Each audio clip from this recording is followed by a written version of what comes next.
Corona نے پھر سر اٹھا لیا، مزار، تھیٹر، سینما گھر بند، تعلیمی اداروں کی تعطیلات سے متعلق حکومت کیا فیصلہ کرنے والی ہے؟ روزنامہ قدرت کی ویڈیو دیکھنے کے لیے ابھی یوٹیوب چینل پہ سبسکرائب کریں اور بیل آئیکن پر بھی کلک کریں۔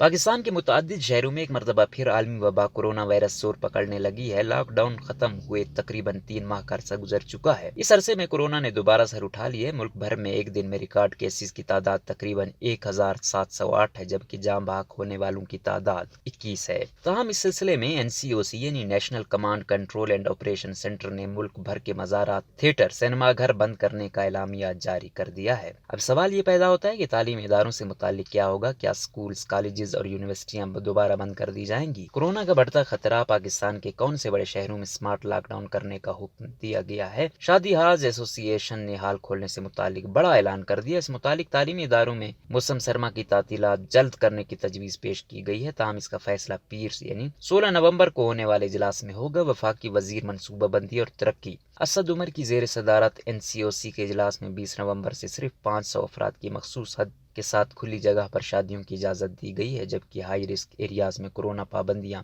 مزید سخت کرنے کی سفارش کی گئی ہے۔ اجلاس سے خطاب کرتے ہوئے وفاقی وزیر اسد عمر کا کہنا تھا کہ زندگیاں بچانے کے لیے فوری اقدامات کی ضرورت ہے۔ سیاسی قیادت کی جانب سے SOPs پر عمل کرنے کا پیغام جانا چاہیے۔ اجلاس میں فیصلہ ہوا کہ 16 نومبر بروز پیر کو وفاقی وزیر برائے تعلیم شفقت محمود NCOC میں ایک خصوصی اجلاس کی صدارت کریں گے اور وہ تمام صوبائی وزرائے تعلیم کو تعلیمی اداروں میں کیسز کے بڑھتے ہوئے رجحان پر اعتماد میں لیں گے۔ اجلاس میں پیش کردہ تجاویز پر مشاورت کے بعد انہیں صوبوں سے مشاورت کے بعد عمل درآمد کروایا جائے گا۔